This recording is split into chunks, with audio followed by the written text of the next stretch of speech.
Hitler's personal train, the Führersonderzug. During Hitler's occupation of Europe in World War II, Hitler needed a way to travel the continent and a headquarters that was constantly on the move. His answer? A train. Hitler first started using his personal train in January 1939, after commissioning several coaches between 1937 and 1939 that were made from welded steel, and each weighing over 60 tons.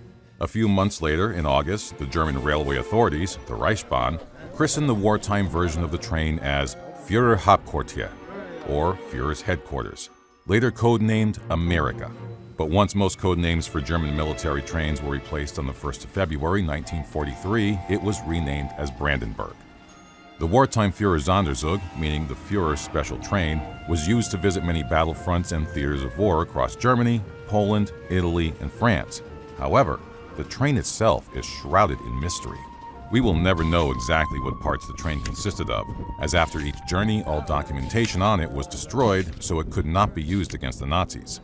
Moreover, Hitler's personal carriage was blown up on the 27th of April 1945 by Hitler's trusted employee, Julius Gregor Schaub.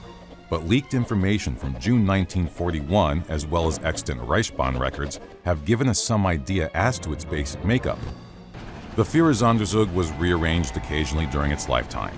Consequently, it would have measured between 300 and 430 meters in length and would have had 10 to 16 components. The first components were the two locomotives, initially only one, immediately followed by a flatbed Flakwagen, which was designed to look like a normal freight wagon but had two anti-aircraft guns placed on top of it. A baggage carrier followed the Flakwagen, and then behind that was Hitler's personal carriage, the Führerwagen. Hitler's carriage must have been sizable because it consisted of two antechambers on each side, a bedroom, bathroom, showers, sitting room, and 3 guest quarters. Next was the Befehlswagen, the command car, where Hitler's staff officers worked. The first half of the wagon contained a conference room containing maps and 3 telephones. In the second half, there were 4 rooms which acted as the communications and deciphering center, with switchboards, a radio transmitter, and a Morse code receiver, so Hitler could receive important information even on the move. Next was the Big Light Kommandowagen, barracks for Hitler's 22 SS bodyguard soldiers and Reich Security Service, the Reichische Steicheinstdienst, or RSD for short, followed by the dining carriage, 2 guest carriages, and the bathing car. Another dining carriage followed, 2 bedroom cars for staff, and then the Pressewagen, which housed Hitler's press chief, Dr. Otto Dietrich, and his staff. Propaganda was an important part of Hitler's hold over Germany, and it was important that the press went where he did. The final 2 carriages were another baggage car and Flakwagen. When Hitler wished to travel by the train, he had to give up to 2 hours' notice, as it was usually kept at the Tempelhof Maintenance Depot in Berlin. The route and any stops along the way were kept to an absolute minimum, and only a select few trusted staff knew information on where the train would travel. Policemen would be sent to patrol small portions of the track so as to thwart any assassination attempts, like blowing up the train by the Allies or anyone else.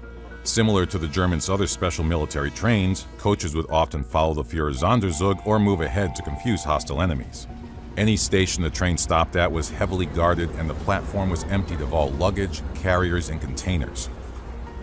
Railway police guarded all entrances and exits, and Hitler's RSD commander, Johann Rattenhuber, was automatic head of railway police for the duration of the journey. Before each journey, the Führersonderzug was carefully swept for explosives or concealed weapons, and at the end, every account of the journey, from notes to written orders, timetables, and documents, were collected, counted, and destroyed to hide the train's journey history. Hitler's routine on the train consisted of consulting with his advisors at 10 o'clock in the morning in his Befehlswagen. Most of the rest of the day he spent supervising the ongoing work of his passenger employees. Few of his orders survived, but we do know he had a strict policy against smoking inside the carriages. From 1939 to 1940, Hitler would appear at the windows of the train during stops. Greeting and saluting his crowds of supporters, it proved an effective way of bolstering his cult of personality across Germany. On the other hand, there was little Hitler's RSD could do if an assassin were to emerge from the sea of hands and aim a gun or lob a grenade through the window. Consequently, this practice was phased out, and he kept the curtains of his car drawn during the end stages of the war, In this way, the curtains were also closed over the countless Jews being deported to his concentration camps and the bleak ruins of Germany's once proud infrastructure leveled by Allied bombing. By the end of the Balkans campaign in 1941, the train was no longer classed as Hitler's mobile headquarters, although he continued to use it extensively to travel across Germany and to his multiple headquarters throughout the rest of the war. Whenever Hitler went on his private train, his car and plane would follow close behind, ready to whisk the Führer away at a moment's notice. On the 24th of October, 1940, after an unproductive meeting with the Spanish General Franco at Andaye the previous day, Hitler traveled to Montois railway station to meet the French Marshal Pétain. It was in the dining car of the Führer Sonderzug that the Führer and Pétain first verbally discussed a state collaboration between Vichy France and Nazi Germany. Pétain announced his collaboration to the French public 6 days later. On the 27th of August, 1941, Benito Mussolini, Prime Minister of Italy and Germany's ally, met Hitler at Anlage Zug to discuss their Soviet Union campaign. Both men traveled by train to a location where 2 reinforced tunnels were built 30 kilometers from each other. The tunnels, completed by hundreds of Polish concentration camp workers that summer, perfectly fit the special trains and could be sealed in case of attack. Hitler's Führer Sonderzug was parked in the Streltsov tunnel and Mussolini's in the Stepina, and Hitler never once left the train. Each of the tunnels were 480 meters in length, 8.3 meters wide, and 12 meters high. They were reinforced with 2 meters of solid concrete, with the aim being to resist heavy aerial bombardment until support arrived. Shockingly, the enormous and expensive bunker tunnels would only be used twice by the Führer over the course of the war. The second time with Mussolini in October, 2 months later. There were multiple attempts on Hitler's life throughout the war, but one that never made it off the planning board was the British idea to bomb the Führer Sonderzug. The British Special Operations executives had extensive explosives training and were confident they could successfully blow up the train. The plan never came to fruition, however, as it was deemed infeasible due to Hitler's extensive preparations before his journey on board the train. His route was too unpredictable for the British to plant a bomb somewhere useful. Stations were only informed of his arrival minutes beforehand, and he would travel at irregular times to throw them off the scent. To be successful, an assassin would need immediate and secret access to all this insider information, as well as somehow avoiding the surveillance of the permanent railway guards.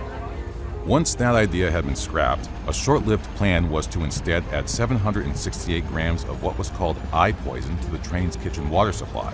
Eye was a lethal substance that would only show its effects after nearly a week and had no cure. The assassin would be a foreigner, recruited to wash the train's carriages, and would find an opportunity to pour the poison into the 540-liter water tank of Hitler's private dining car. While passenger food and bottled drinks were carefully checked, the British SOE believed that tap water was not. Therefore, given that Hitler was fond of drinking tea, the poisoned water would not likely be noticed when he mixed it with milk. However, this was quickly labeled as too difficult. Hitler's last journey on the Führer Sonderzug was on the 16th of January 1945, when the Nazi leader left his headquarters in Alderhorst to go back to Berlin. Although Hitler tried to destroy the train by ordering the SS to blow it up, his 2 steel carriages survived the war. They were split between the USA and Britain, who later returned the parts in the 1950s. The German Chancellor, Konrad Adenauer, used some of the parts for his own train, and other bits continued to be used until 1990 before they were eventually retired. You can still see some of the remaining cars today in various museums across Germany.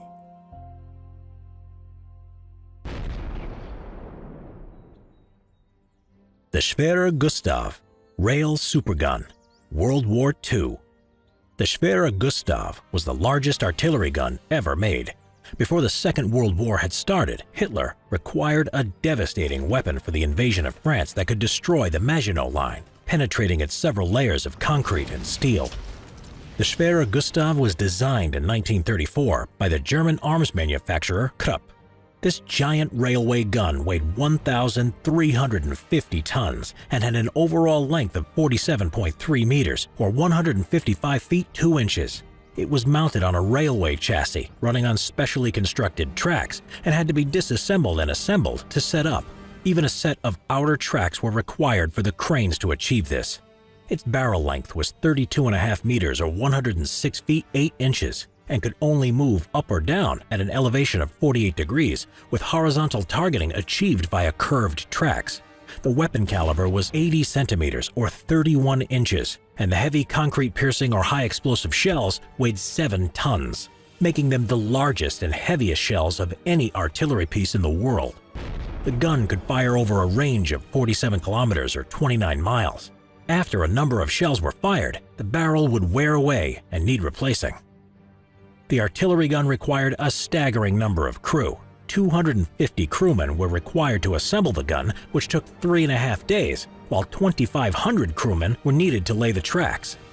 Flak battalions were also a necessity to protect the gun from air attacks, as it was highly visible due to its size. The Schwerer Gustav would be constructed throughout the 30s, but it would not enter service until 1941, therefore missing the French invasion.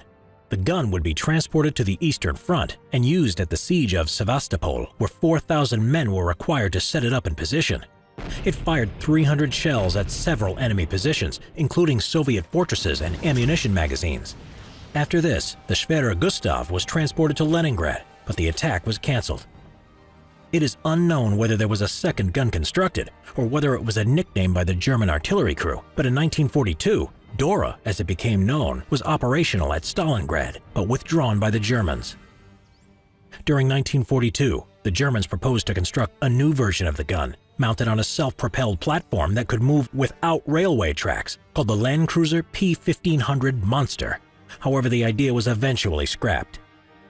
As the war was coming to an end, the Schwerer Gustav, some sources say, was destroyed by the Germans to prevent capture on the 14th of April 1945 and its ruins studied by Soviet specialists. Overall, the Schwerer Gustav was quite an impractical weapon, demanding a large number of crew and setup to become operational. Hitler's Eagle's Nest. As a gift to Adolf Hitler for his 50th birthday, the Kielstein House, or Eagle's Nest, was commissioned by Martin Bormann in 1937 and completed just 13 months later. The small chalet rests on a ridge 1,820 meters above sea level and atop the Kielstein, which is a sub-peak of the Hoher Göll. Its location in Bavaria, which is a region in the south of Germany, is significant because Hitler's reported to have found inspiration from the surrounding scenic landscape. Supposedly, Hitler credited the area around Obersalzberg, which is a few miles up in the mountain from the market town of Berchtesgaden, with helping him find the inspiration to finish Mein Kampf. As the story goes, he rented a cabin in the area in the 1920s and completed his manifesto while looking out into Bavaria. As a native Austrian, Hitler's propagandists used his love of the Obersalzberg region to show how he was always a German at heart. Many people mistakenly believe that Obersalzberg and the Eagle's Nest are one and the same, but Obersalzberg may refer to any one of the 80 buildings that would come to be inhabited by high-ranking Nazi party members, and the Eagle's Nest refers to specifically the small chalet perched on the Kielstein. Obersalzberg. Before there was an Eagle's Nest, Hitler had another small chalet in Obersalzberg converted into a massive alpine farmhouse. Berghoff, which means mountain court in English, was originally built in 1916 by a businessman named Otto Winter and used as a holiday home. By 1928, Otto had died and left behind his widow to look after the holiday home. Mrs. Winter rented the chalet, at this time called Haus Wachenfeld, to Hitler and eventually sold him the property just 5 years later in 1933. Hitler was able to purchase the Winter's holiday home with the money he had made from selling Mein Kampf. Shortly thereafter, Hitler greatly expanded the building and completely refurbished its interior with the help of architect Elwald Degano. Martin Bormann, who would later build Eagle's Nest, acted as Degano's supervisor during this time and helped him to transform Haus Wachenfeld into Berghoff. Hitler loved Berghoff so much that when he told Homes and Gardens magazine in 1938, "This place is mine, I built it with money that I earned," he did so with a large grin across his face.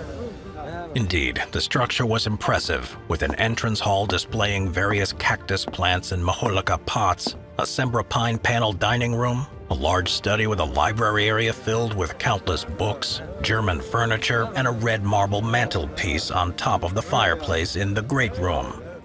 Interestingly, there was also space in the home for a media room, and a projector was available to show many Hollywood films such as Mickey Mouse during late-night screenings.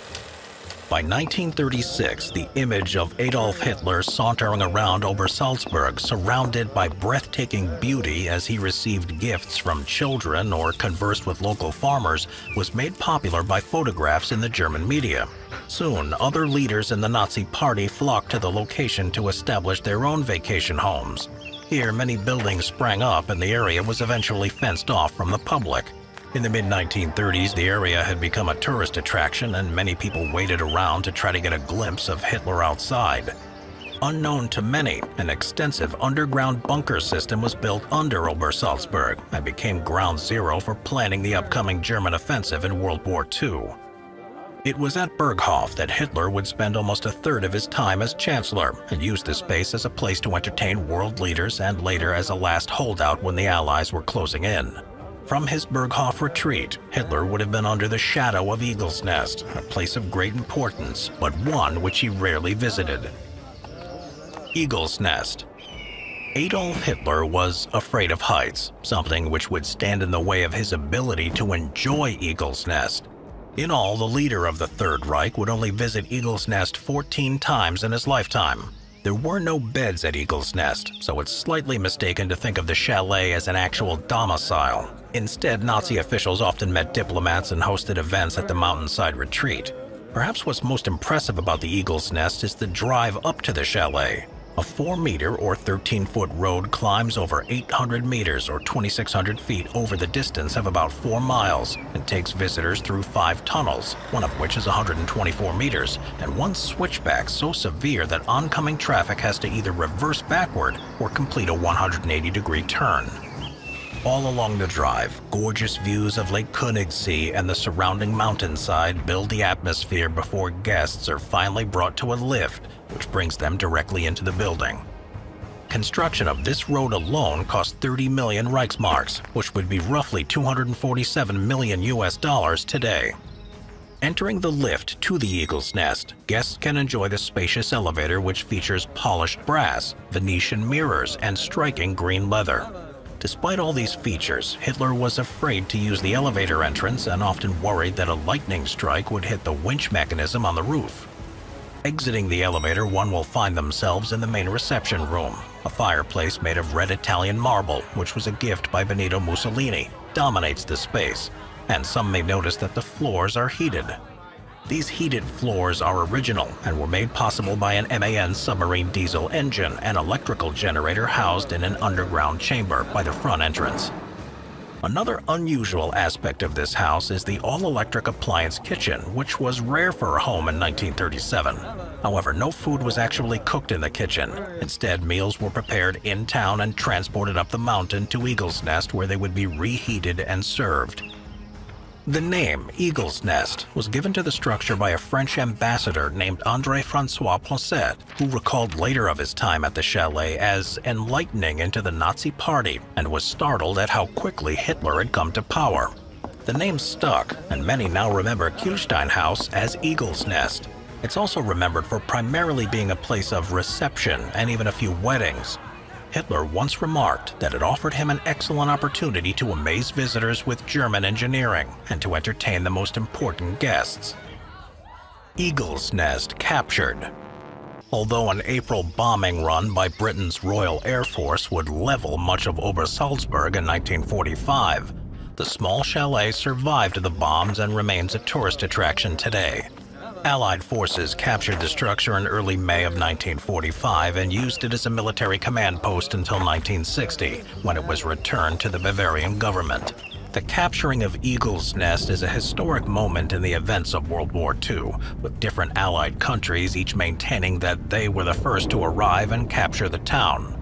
Some believe that the soldiers from the American 3rd Infantry Division were the first to reach Eagle's Nest.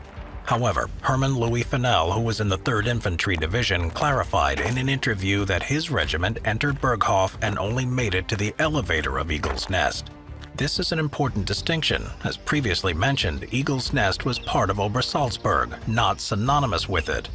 Capturing the small chalet atop the Kielstein was a prize among all Allied countries, and being the first to it would mean acknowledgement in the history books for generations to come. As such, both the American 101st Airborne and French 2nd Armored Division also claim to have been the first to Eagle's Nest. Eagle's Nest today.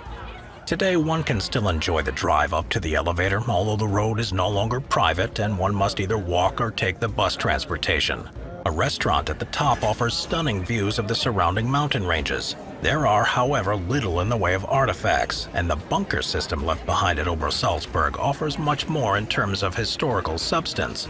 Nevertheless, Eagle's Nest remains a very popular spot as it was left untouched even after the German government blew up what was left of Obersalzberg following their defeat in World War II.